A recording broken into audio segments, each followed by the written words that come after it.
everyone, and welcome to another episode of Blindside Fresno. My name is Darcy Elliott, and we are here today with some guide dog puppy raisers. So we kind of have a full house today. I'm very excited. We have a studio audience full of 2-footed and 4-footed pals, and we'll be talking to them throughout the show. And we are also here with two of the leaders of the group, Mary and Aaron. Thank you for joining us. I'm so excited you guys can be here. Thank you. Thank you so much for having us. Okay, so one of the things we had you guys do is take your club members outside for a training session, something you would normally do as part of your group meetings, is group training processes. So run us through a typical training session for your puppy club. Well, Candy is our leader that usually we have do a lot of the obedience and that type of training. Okay. And so what we started off with first was weaving. We all line up and the dogs will walk around the other dogs and their person, and usually we'll have them do a command like sit or stand or lay down, and they keep that position while another dog is walking around, and that teaches them to control their impulses around other dogs and hopefully not be as dog distracted. Okay. And then it also helps work on some basic obedience, which is another thing that we do train them. Right. And then the next thing that she had us do is we teach them collar cues. So we took their head collars off and put them on their flat collars, and they're supposed to, with just slight pressure backwards on a collar, they should go backwards. They should go to the side if we cue them sideways, forward, in a circle, those kind of things. And that helps them later with their guide work to move around, the way that their handler would like them to. And they told us they should be like a balloon on the end of a string. They should just move that fluidly. So they should keep the leash soft. They shouldn't be pulling and tugging and straining against the leash. So as soon as they feel that pressure, they move. We put a loose leash on them, and Okay. So that's what we do. And what's the nose leash thing? Because we get a lot of questions about that, about the horrible abuse we're inflicting on our dog by putting that on there. That's a head collar. Okay. It is a positive training tool. So I want to talk quickly about the difference between a muzzle and a head collar. Okay. And a muzzle is something that keeps the dog from biting, even if they want to. So like it's a cage around the mouth. The dog cannot bite you no matter what. That's a muzzle. What you see on these dogs is just a head collar. And you'll see the little strip on their nose. Yeah, it's a little strip across the nose and up here behind the ears. Okay. And what that does is it allows us to kind of gently redirect them. So if one of our puppies is trying to get something off the ground, all we have to do is put a slight pressure on the leash, and it brings their nose back up. Instead of us having to yank their collars or give them really big collar corrections, it just allows us to gently redirect them so that we can praise them for doing the right thing instead of correcting the wrong thing. And I know from the opposite, the blind person's perspective, William can feel where Leif's nose, so if he's starting to get distracted, he can feel that movement and bring him back. Right. So, I mean, it's not torturous, it's not anything. No.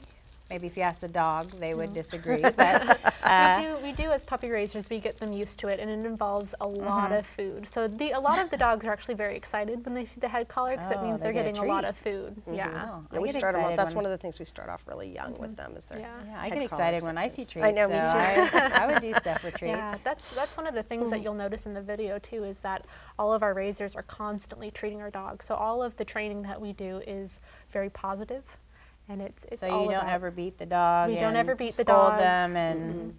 You know, sometimes we go, "You're a very naughty boy." Yeah. But that's about as far as the scolding And they goes. take that very seriously. They get really upset about that. Oh, not Yeah. they Not think that whatever. generous. They're Yeah. like, whatever. whatever. No. Yeah. We were just talking while I was watching you doing your training session. I was actually talking to one of your members, and I'm like, you know what? At this point, he has us so well trained, it's not even funny, right? We often play, "Are you smarter than your Labrador?" And the answer is no. Sadly, it's really embarrassing sometimes. He gets what he wants most of the time. So, as I mentioned at the beginning of the show, we have audience members. We have some 2-footed and 4-footed members in our audience from Far Sighted Puppies with the Plan Club here in Fresno. So we're going to take the mic to them and have them answer some of our questions and hear what they have to say about why they do what they do and why we're excited that they do that. So tell us who you are. Tell us about who your puppy is, their age, and maybe why you do what you do. And my name is Carrie Wilterding, and I am a Far-Sighted Puppy with a Plan raiser, also connected to Dinuba FFA. We have here Gideon. He is a 15-month-old male black lab. So he is pretty far in his training. He's probably going to go back to guide dogs pretty soon. He's actually my third puppy that I've raised. Our first one is a career change. He ended up having hip dysplasia, so he is our forever puppy. My second one I co-raised with a couple of my students, and then I'm on Gideon, who's number 3. I actually wanted to start this program at a previous high school that I was teaching at. Unfortunately, it didn't get to go through. But when I moved to Dinuba, my coworkers fell in love with the program, were on board with it, and wanted to take it full steam ahead. We had Lemoore FFA and Far-Sighted Puppies with a Plan come to our board meeting, and our board meeting unanimously voted in the program that very night. By the following October, I got Vector, my first one, and we're actually up to 5 guide dog puppies that have been raised through our program. so you are the leader of students that are in high school, Correct. and these students have taken on this massive responsibility.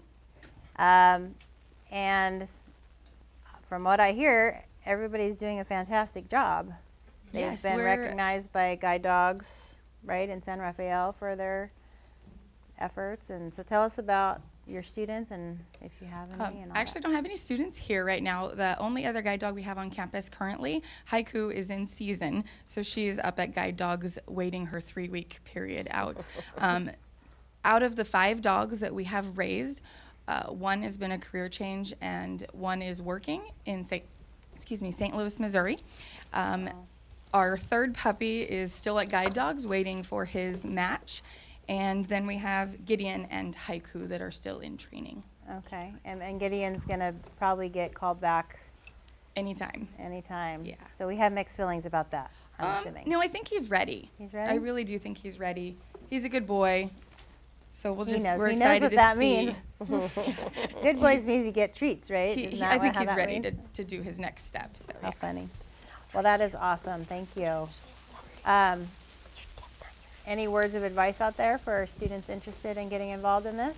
Talk to your ag instructor and be able to have a lot of patience, a lot of family involvement, and just keep going at it. It might get a little frustrating in the beginning, learning a new routine because you have another animal to care for, and just keep with it. Ask lots of questions and try your best. Okay.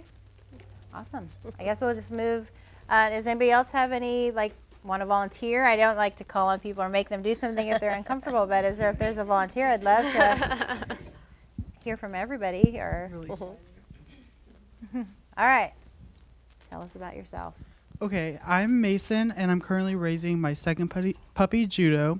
So I started when I was 16 years old, and it's kind of funny how I got involved because when I was in the 5th grade, in 5th grade you do those readings from sections of books and they're all in this one textbook, and we take Okay. tests on them and we Okay. read them.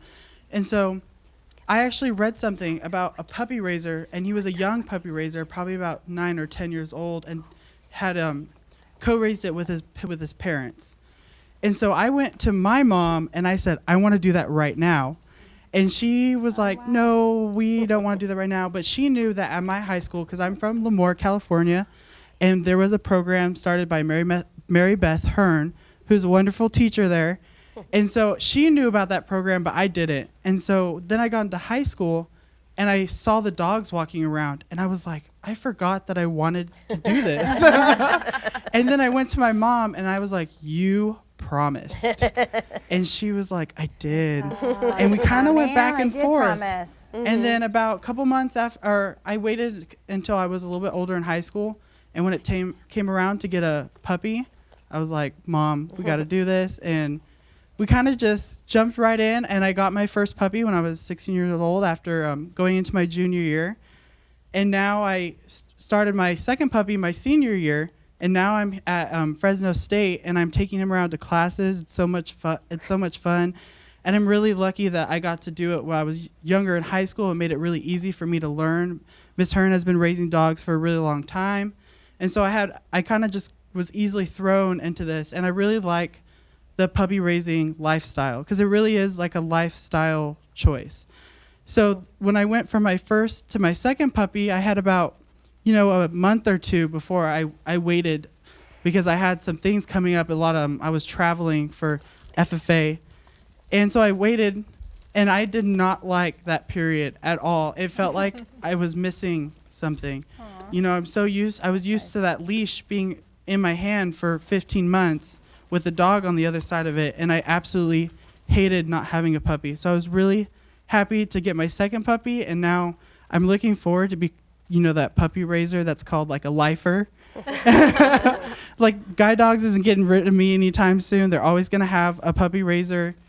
Wow, And with me in my household, and I love that I'm my only one in my family that does this. This is my thing, and to my family, this is what people know me. If they don't know my name, someone could easily go, the guy with the dog, going around everywhere with you. Yeah. And I just love that because it's just my thing. And then I met so many really nice people and made really good friends. And when I moved here to Fresno, when I didn't have any friends to go to college, my puppy raising club were my first friends. And so that was really special.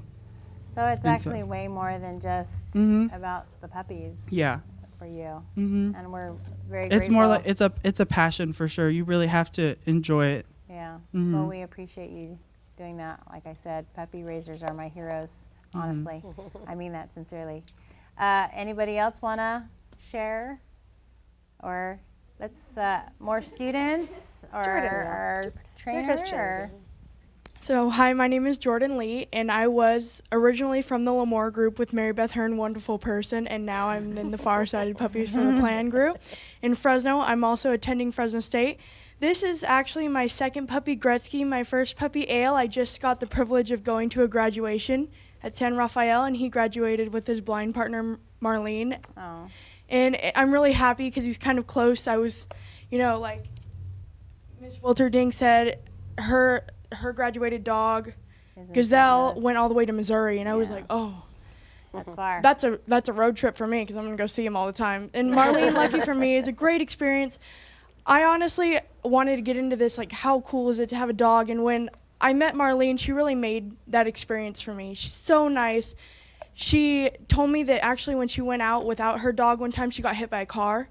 And that was one thing that I was really worried about with Ale is he's so slow. Such a slow dog. And, I mean, there really is a dog for everyone because she walks slow. She walks with a cane, and Ale's perfect for her. She said sometimes I have to tell him to get up. Like, it's crazy. It's a perfect match, and I'm so happy that she has Ale. And I'm not sad at all that I had to give him up. I'm very happy. He's definitely meant for her. So for me, that's why I'm puppy raising now. Wow, that's a great attitude. I'm appreciative. Who else can share with us? I know some of our guests are getting a little restless. I know it's a long time for them to sit still. They are still puppies at different ages. And the other thing I laugh at, I don't know if this will make the show or not, but because William has a black lab, right? They tend to like disappear in any photograph or anything. So there's a lot more dogs here than you probably realize because it's the yellow ones that stand out. But there are lots of black ones too. So who wants to go next? My name is Shireen, and I am raising little Tinsel down here on the floor who's been behaving really well.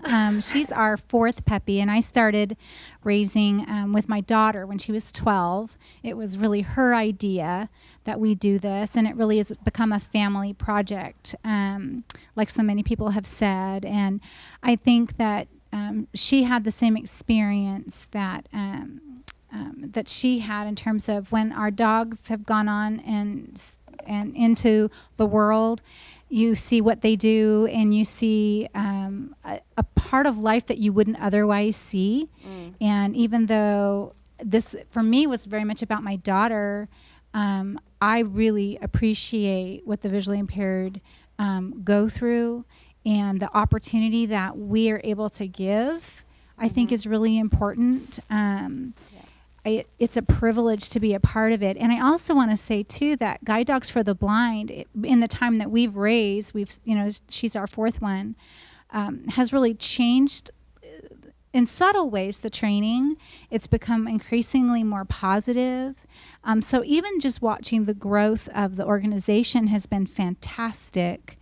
And we have the privilege of co-raising our puppies with Candy, who's raised more than any dogs than any of the rest of us. And it's been wonderful partnering with her. So I feel like the partnership that we have with the people that we serve, with the dogs themselves, with our relationships with the family members, with our club mates, to me it's a lot about partnership and just understanding that we're all different, but that we can help each other. And I know that's what Candy has done for us by just partnering with us and helping us do a good job at raising these dogs. She's like, no. No, yeah. I'm just really impressed with the sense of teamwork and camaraderie and I don't know, that you guys bring to the table. I'm amazed, honestly, how you guys can do all this and work together and come out with such a great product, I guess, if you want to look at it that way. It's not really the good way to look at it, but.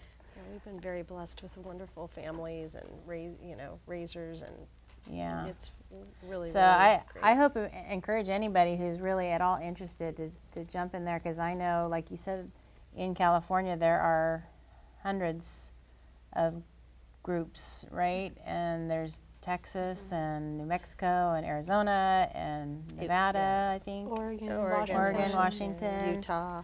Yeah, so there's many opportunities. Anybody want to jump in there or share their thoughts before we? Oh, Jennifer does. Yep. Okay, so I'm Jennifer, and this is my puppy Helper. He's my 6th guide dog puppy. So I started back at home. I'm from Tracy, and I started in FFA, but I've known about it for a whole lot longer. So my family has a lot of blindness in it. My great-grandma, my great-grandma actually had a guide dog. I don't remember what year, but it was kind of towards the beginning of guide dogs. Okay. And my cousin also has a guide dog. My mom's blind, so I've known about it for a long time. And since I was little, I've always told my mom, I want to raise a guide dog puppy. But she's always told me I have to wait till I'm old enough where I could take care of it. So we came to a decision that I'll wait till in my junior year of high school. So then I found the club. We started going to meetings, and then I got my puppy at Fun Day, which was really cool. And I got my puppy McNew, and I did it as a family, which now I'm realizing how great it is doing it with a family. And now on puppy number 4, I started raising when I came here to Fresno State, and it's a big change. I started raising on my own. My first one I did all on my own, and it was a lot of work. Every time I came home, I told my mom, wow, it's a lot different when I can just hand him off to my mom. So I don't mean to interrupt you. I keep thinking about when I was in high school and they gave us that stupid egg to take care of, to learn responsibility for, being a future parent.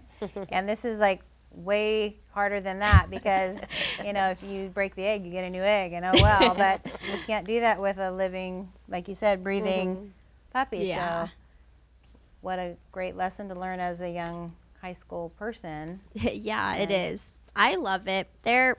It's not just like a dog you have around with you. All these dogs have been my best friend. Yeah. I'm one who I sit there and have a conversation with my dog. Good listeners. They are. So that's awesome. Anybody else want to share? We got several people. One more person. So, Say hi. that. My name is Jasmine, and this is Brad, and this is my first dog that I'm Aw. doing. I heard about this last year, my freshman year, through FFA, and I wanted to do that because I didn't really want to do a pig. I didn't want to do a lamb, and Sorry. so I was like, okay, I can do a dog. And when I first came to the club, I was really nervous because I never had a dog before ever. So I was nervous about how to handle the dog. I didn't want to hurt him, and I was really nervous that I would be judged for like not doing anything right. But I was really happy with how much people have helped me and how much they taught me a lot of stuff with Brad. So, yeah. So would you do another one when Yeah. Brad gets called back? Yeah. You're ready to go for the next one? Yeah. And I think he's ready. He's a good boy. He's gorgeous. He's gorgeous.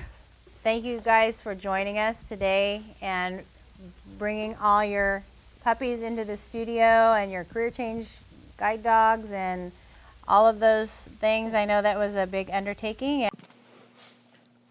Our hope is that everybody watching this has learned something about the puppy raising process with Guide Dogs for the Blind. If you are interested in becoming a puppy raiser or getting more information, please contact us at blindsidefresno@gmail.com or follow us on Facebook by searching for Blindside Fresno. We will be happy to get you in touch with Far-Sighted Puppies with a Plan and their leaders, and you can also follow Far-Sighted Puppies with a Plan on Facebook.